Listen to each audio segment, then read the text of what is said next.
Shalom, selamat malam Bapak Ibu rekan-rekan para pejuang pendidikan Kristen di seluruh Indonesia. Jumpa lagi dengan saya Susana Tuberisa dalam ruang virtual ini di mana Majelis Pendidikan Kristen di Indonesia berkolaborasi dengan Bara Digital Ministry menyajikan topik-topik yang bertajuk tentang pendidikan Kristen.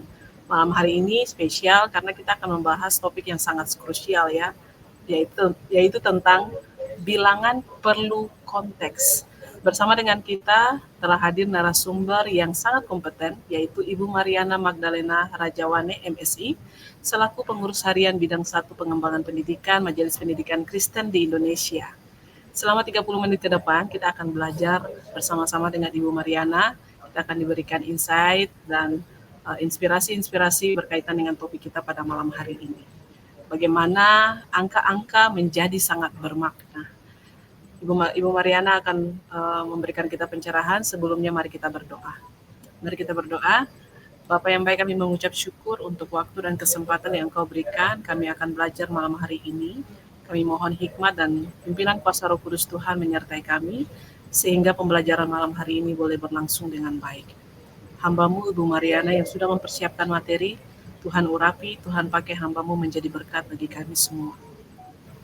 Perangkat, media, semua alat yang kami gunakan bisa berfungsi dan berjalan dengan baik. Dalam nama Tuhan Yesus kami berdoa, amin. Baik, saya serahkan kepada Ibu Mariana.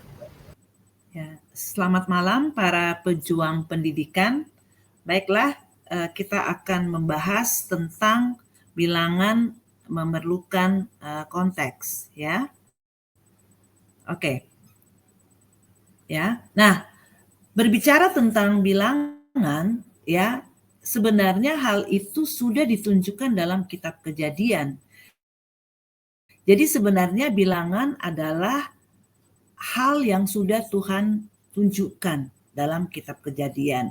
Nah, kita lihat ya beberapa katanya.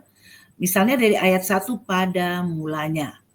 Kemudian pada ayat 5, itulah hari pertama.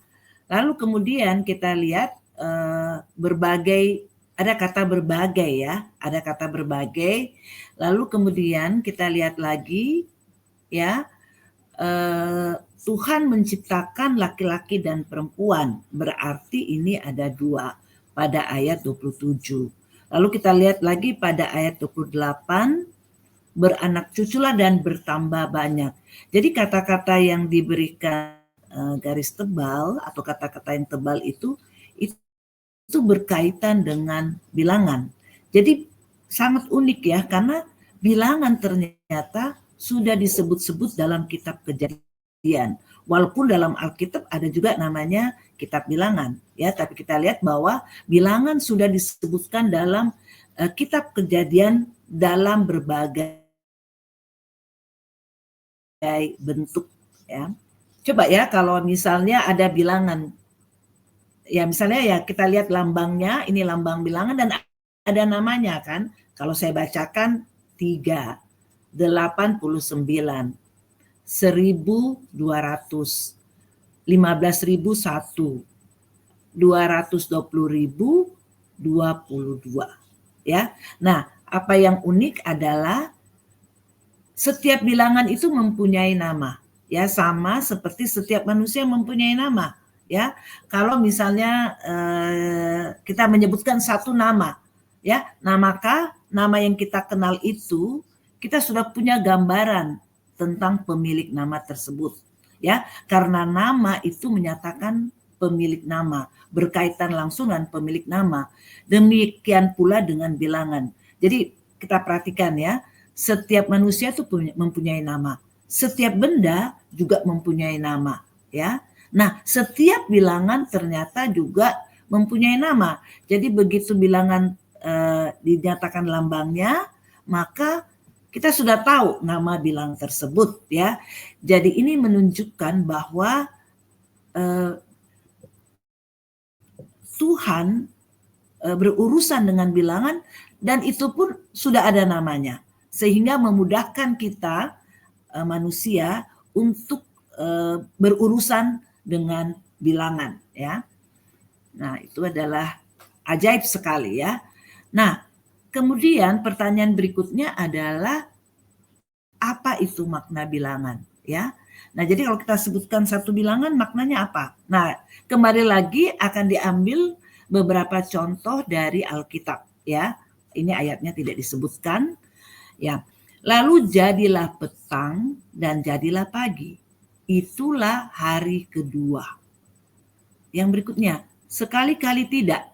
Siapapun yang membunuh Kain akan dibalas 7 kali lipat. Jadi Metusala mencapai umur 969 tahun lalu mati. Nah, ini tentang ukuran 300 hasta panjangnya, 50 hasta lebarnya, dan 30 hasta tingginya. Adapun seluruh bumi pernah memiliki satu bahasa dan satu logat. Dan yang terakhir adalah karena bilangan itu adalah bilangan seorang manusia. Dan bilangannya ialah 666.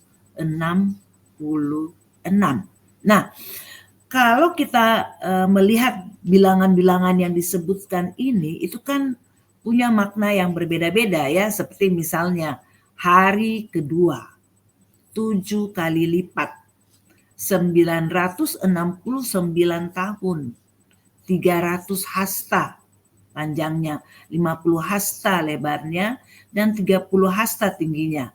Satu bahasa dan satu logat. Dan bilangannya ialah 666. Ya. Baiklah, kita akan melihat makna bilangan yang sudah ada dalam slide ini. Ya, kita lanjut dengan slide berikutnya. Ya, yang pertama, bilangan itu menunjukkan jumlah atau kuantitas. Ya, itu disebut sebagai bilangan kardinal. Yang kedua, bilangan itu menunjukkan urutan atau disebut sebagai bilangan ordinal. Dan yang ketiga, bilangan itu disebut sebagai bilangan nominal atau menunjukkan identifikasi. Ya, jadi kalau kita bertemu dengan bilangan, maka bilangan itu bisa bermakna salah satu di antara ketiga ini. Nah, coba kita lihat kembali kepada contoh-contoh dari Alkitab tentang makna bilangan. Kita lihat ya, masuk kardinal, ordinal, atau nominal. Ya. Nah, sekarang kita lihat. Lalu jadilah petang dan jadilah pagi. Itulah hari kedua. Kita lihat ya, saya ulangi kembali. Jadi bilangan bisa menunjukkan jumlah atau kuantitas, bisa menunjukkan urutan, dan bisa menunjukkan identifikasi. Kuantitas, urutan, dan identifikasi. Nah, berarti kalau kedua itu menunjukkan urutan, ya. 7 kali lipat. Nah, ini menunjukkan kuantitas, ya. 969 tahun. Ini juga menunjukkan kuantitas. 300 hasta panjangnya, 50 hasta lebarnya, dan 30 hasta tingginya. Ini juga menunjukkan kuantitas. Satu bahasa, satu logat, kuantitas, ya. Dan kemudian yang terakhir, bilangannya ialah 666. Dan ini tidak termasuk kuantitas, tidak juga termasuk dalam urutan, ya. Maka yang terakhir ini adalah contoh dari nominal atau yang menunjukkan identifikasi. Ya, nah inilah ya yang bisa kita pelajari tentang 3 makna bilangan. Ya, oke, kita lanjutkan lagi. Nah, kemudian kita sudah tadi melihat makna bilangan ya. Sekarang kita mau melihat konteksnya, ya, konteks ketika berbicara bilangan. Ya, nah kembali lagi diambil dari Alkitab. Ini adalah perumpamaan yang sangat terkenal ya, tentang bagaimana gembala itu mencari satu domba. Gembala itu meninggalkan 99 domba untuk mencari satu domba. Kalau kita tanya ya, mana lebih besar bilangannya? Satu domba atau 99 domba? Nah, ini ada alat peraganya ya Ibu Bapak, ini namanya block dins ya. Ya, ini blok DINS. Nah, 99 kita bisa lihat cara membangun 99 ada 90-an dan 9 satuan. Dan ini satu domba, ya, satu satuan. Maka kalau kita berbicara mana lebih banyak, mana lebih besar bilangannya, jelas 99 domba itu jauh lebih besar daripada satu domba. Tapi pertanyaan, kenapa 99 domba itu ditinggalkan untuk satu domba? Jadi artinya apa? Nah, kita ini mungkin terbiasa ya, kalau sesuatu yang nilainya besar, yang bilangannya besar, kadang kita katakan itu lebih penting, lebih kuat, ya, lebih berdaya guna, seperti itu kira-kira ya, kalau kita melihat kepada besarnya bilangan. Tetapi ternyata kalau kita lihat di Alkitab, maka satu itu ternyata sangat berarti. Satu domba itu sangat berarti. Ya, ini sesuai dengan rencana Tuhan untuk menyelamatkan manusia. Ya, jadi satu domba sangat berarti, sehingga itu perlu dicari. Ya, jadi tidak selalu, kalau kita lihat konteks ini, tidak selalu yang banyak itu menunjukkan paling utama. Tapi ternyata satu orang selalu itu sangat bernilai. Ya, ini contoh ya, kalau kita melihat konteks ya, kita berbicara tentang bilangan dengan mengambil contoh dari Alkitab. Ya. Oke, kita lanjut. Jadi konteksnya 99 ditinggalkan untuk mendapatkan satu. Karena satu itu sangat berharga. Ya, satu itu sangat berharga. Nah, ini adalah ayat. Demikian juga akan ada sukacita di sorga karena satu orang berdosa yang bertobat. Lebih daripada sukacita karena 99 orang benar yang tidak memerlukan pertobatan. Jadi ukuran Tuhan itu adalah selalu ukuran soal manusia. Betapa pentingnya satu manusia itu. Ya, ini kita lihat tentang konteks ya, ketika kita membandingkan dua jumlah yang berbeda. Oke, kita lanjutkan ya. Nah, ini contoh yang bagus juga ya. Kalau misalnya kita katakan 20 atau 40 mana lebih besar? Ya pasti lebih besar 40 ya. Tapi kalau kita hanya katakan 20, 40, 20 atau 40 mana lebih besar? Seperti tadi 99 dan 1 mana lebih besar? Itu kalau hanya kita katakan seperti itu tanpa konteks, kita nggak punya pengertian yang mendalam tentang hal tersebut. Nah, ini juga contoh sederhana. 20, 40 ya sudah 20 atau 40 aja kita bandingkan. Tapi ketika kita masukkan konteks ya, ternyata kalau kita tersenyum itu hanya memerlukan 20 otot. Tapi kalau kita bersungut ya, ternyata dibutuhkan 40 otot. Jadi ternyata sebenarnya diperlukan usaha yang lebih besar untuk bersungut daripada untuk tersenyum. Nah, di sini kita lihat konteks ya, 20 otot itu lebih kecil jumlahnya. Dan itu lebih kecil jumlahnya apa? Untuk kita tersenyum dibandingkan dengan kita bersungut. Jadi bilangan itu sangat menarik ya. Kita mesti lihatnya di dalam konteks, baru kita mendapatkan pemahaman yang mendalam ya. Nah, kita lanjut ya. Jadi kenapa konteks bilangan itu menjadi penting? Ya, karena nanti dia akan menunjukkan makna yang berkaitan dengan bilangan tersebut. Ya, jadi makanya kalau kita mengajarkan bilangan itu perlu kita ajarkan konteks. Kalau misalnya kita bilang satu ya satu itu kita hanya bilang bilangannya. Tapi ketika kita bilang satu jiwa, maka itu menjadi sangat berharga padahal hanya satu. Ya, jadi makanya penting sekali kita memberikan konteks di dalam bilangan tersebut. Ya, konteks menunjukkan situasi atau keadaan. Ya, menceritakan satu situasi atau keadaan. Jadi mendapatkan gambaran. Ya, kita bisa visualisasikan juga dengan bilangan tersebut. Nah, ini ada contoh ya, contoh lagi. Nah, ini luar biasa ya. otak dapat mengenali wajah kurang dari 1 detik. Ya, jadi ternyata angka 1 di sini ya itu menjadi bermakna. Ini menjadi sesuatu yang bisa dipikirkan dengan mendalam. Karena apa? Kurang dari 1 detik otak itu dapat mengenali wajah. Ya. Nah, angka 1 lagi. Mulut menghasilkan 1 liter air liur setiap hari. Bayangkan, kita tuh menghasilkan air liur 1 liter.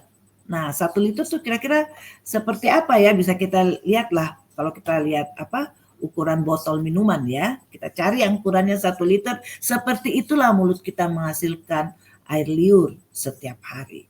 Ya. Jadi kita dapat konteksnya. Wah, kita bisa berpikir betapa luar biasanya ya manusia itu. Nah, contoh yang terakhir, ada banyak sekali contoh kalau kita mau berbicara tentang bilangan untuk menunjukkan konteks ya. Nah, yang terakhir adalah contoh panjang total pembuluh darah itu 100.000 kilometer. Kalau kita hanya bilang 100.000 ya, 100.000. Nah, palingan dalam bayangannya adalah 100.000 rupiah. Ya, 100.000 rupiah itu saja ya. Tapi kalau kita memperluas itu bahwa panjang total pembuluh darah itu 100.000 kilometer. Bayangkan 100.000 kilometer. Jari-jari bumi aja 6.400 kilometer. Kira-kira sekitar 6.400 kilometer. Jadi berapa kali keliling bumi ya? Itulah panjang total pembuluh darah kita. Padahal kalau kita lihat ukuran kita kan ya palingan manusia paling tinggi itu mungkin 2 meter ya. Dan kok bisa ya panjang total pembuluh darahnya 100.000 kilometer ya. Nah ini ya, jadi kita lihat betapa konteks itu sangat penting di dalam mempelajari bilangan ya. Nah yang berikutnya adalah ya, kalau kita mau simpulkan apa sih yang akan ditunjukkan oleh bilangan ya. Apa yang ditunjukkan oleh bilangan? Yang pertama, ketika kita lihat bilangan itu dalam konteksnya, maka kita melihat adalah keajaiban Tuhan. Bayangkan ya manusia, ini baru contoh yang satu saja atau tadi beberapa contoh ya. Kita punya banyak sekali contoh untuk menunjukkan keajaiban Tuhan dalam alam semesta ini. Tapi khususnya manusia ya. Setiap detik 2 juta sel darah merah mati dan digantikan. Setiap detik, 1 detik 2 juta sel darah merah. 2 juta itu kan besar sekali. Ya, angkanya besar sekali 2 juta sel darah merah. Itu mati dan digantikan. Nah, ini menunjukkan keajaiban Tuhan. Jadi dalam bilangan-bilangan yang kita temui dalam hidup kita sehari-hari maupun di alam semesta, bilangan itu menunjukkan keajaiban Tuhan. Bilangan itu menunjukkan bahwa memang ada pencipta dari alam semesta ini. Ada yang menciptakannya. Ya. Yang kedua, apa yang ditunjukkan oleh bilangan? Bilangan itu menunjukkan masalah atau pergumulan. Kalau mendengarkan bilangan, contoh, misalnya kita dengarkan ya dari panitia Natal, kebutuhan dana Natal adalah 3 juta. Hingga dana yang terkumpul hingga saat ini 2 juta. Artinya apa? Berarti kan ada yang kurang.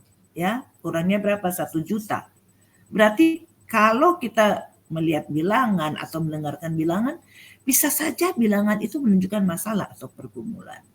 Ya, nah contohnya misalnya ya, kalau kita baca data, ternyata yang akses bisa akses air bersih di seluruh bumi ini tuh angkanya besar, bisa ratusan juta yang tidak bisa akses air bersih.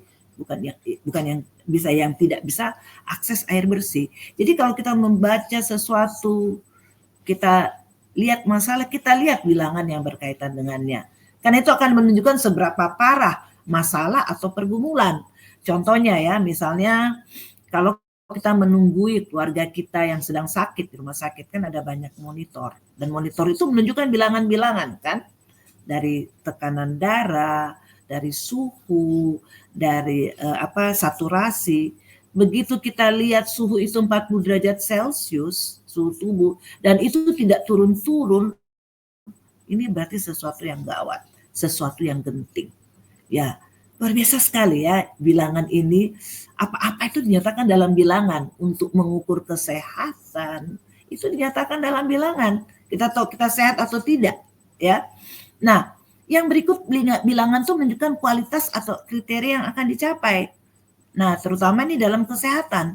Suhu tubuh normal manusia itu 37 derajat Celcius, ya, 37. Jadi kalau suhunya 38 atau lebih daripada 37, maka itu berarti masalah. Demikian pula kalau kurang dari 37 derajat Celcius. Jadi bilangan itu sudah menunjukkan kriteria yang harus dicapai, ya. Nah, jadi kalau kita melihat bilangan ini ada 3 hal, ya. Dan semuanya ini ada di dalam konteks. Sehingga kita mendapatkan gambaran tentang bilangan tersebut, ya. Nah, jadi kita lihat bahwa bilangan itu memang diciptakan oleh Tuhan, ya. Walaupun kalau kita baca sejarahnya, ya, manusia yang menemukan sistem bilangan. Manusia menemukan sistem bilangan, tapi bilangan itu datang dari Tuhan, ya. Kita lihat dalam kitab Kejadian sudah ada urusannya dengan bilangan, ya, di dalam kitab Kejadian pasal yang pertama, ya. Dan yang kemudian kita belajar apa lagi? Kita belajar bahwa bilangan itu menolong kita di dalam kehidupan kita sehari-hari. Karena itu bilangan selalu harus dikaitkan dengan konteks. Jadi kalau kita belajar bilangan, kita belajar dengan konteks yang menyertainya, ya.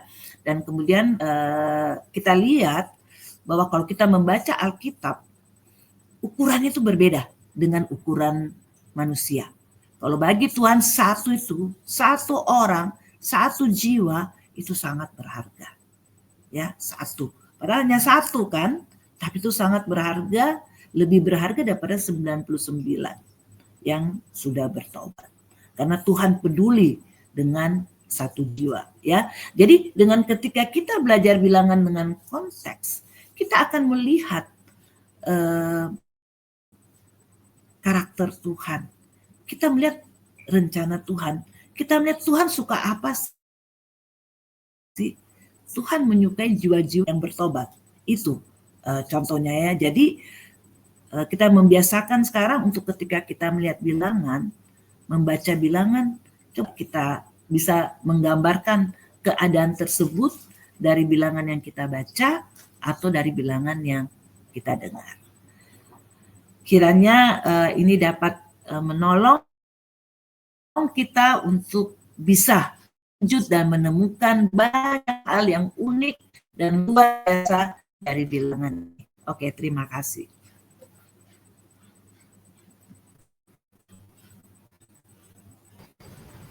Wow, luar biasa. Terima kasih Ibu Mariana untuk pemaparan materinya. Silakan, kita akan masuk dalam sesi tanya jawab. Luar biasa karena malam hari ini kita dibekali dengan wawasan yang begitu krusial. Betapa krusialnya konteks di balik setiap bilangan, ya Bu, ya. Semua penuh makna. Dan tanpa mengulur waktu lagi, ada beberapa pertanyaan yang ingin ditanyakan ini Bu. Karena tadi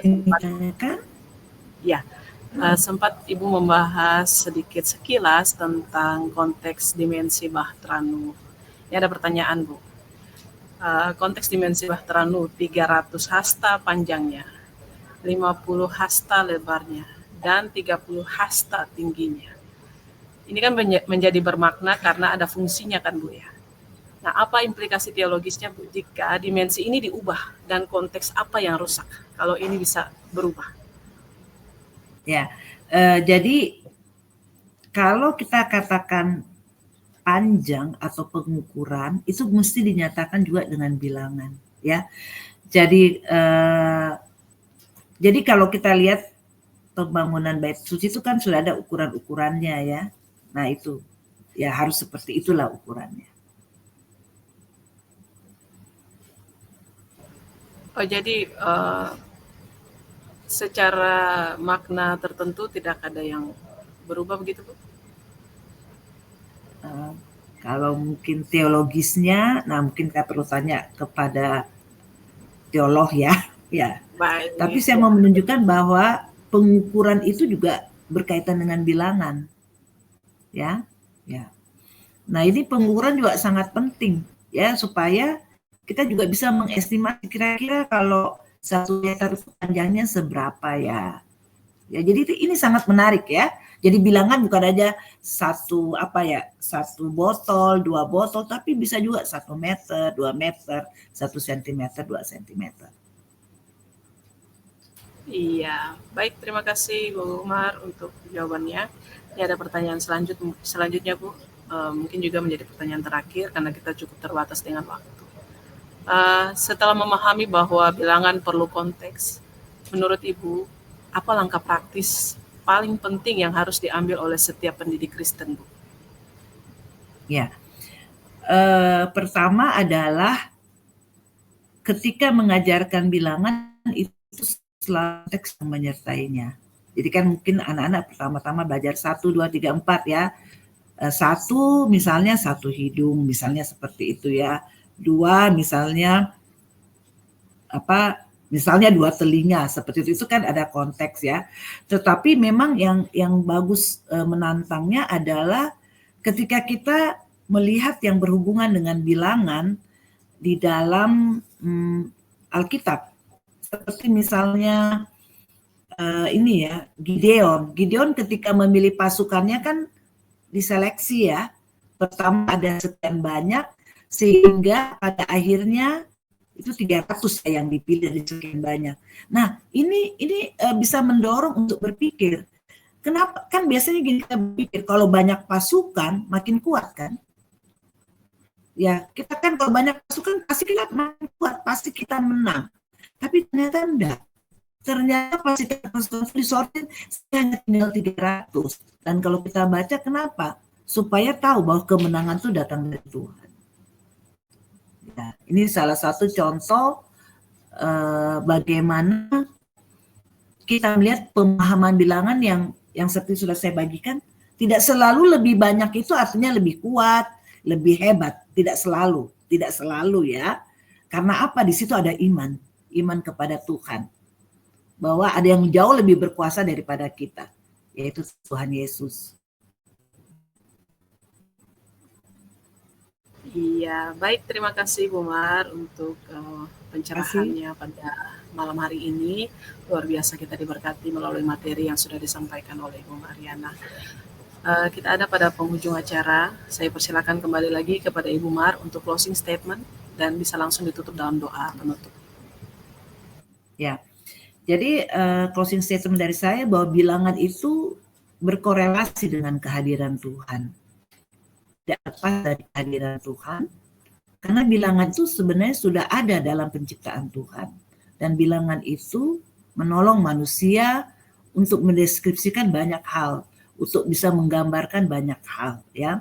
Sehingga perlu juga bagi para pendidik Kristen untuk mendalami Alkitab, ya, dan melihat bahwa ada beberapa prinsip yang seringkali tidak sama dengan prinsip yang biasa kita kenal. Contohnya yaitu kalau makin banyak pasukan makin kuat dan pasti menang. Tapi contoh Gideon ternyata tidak.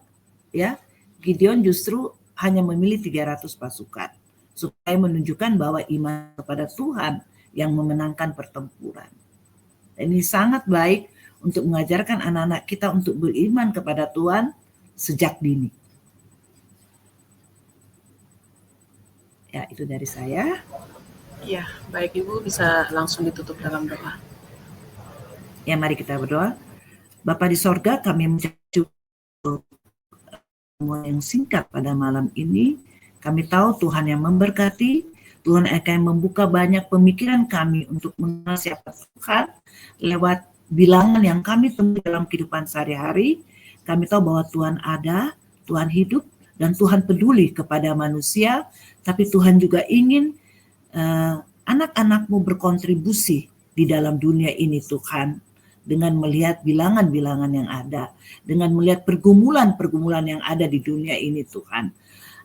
Tuhan terima kasih untuk semua ini. Tuhan terus memberkati kami, menjadi alat di tangan-Mu untuk memuliakan nama-Mu dan menjadi berkat bagi sesama. Dalam nama Tuhan Yesus kami ucap syukur dan berdoa. Amin.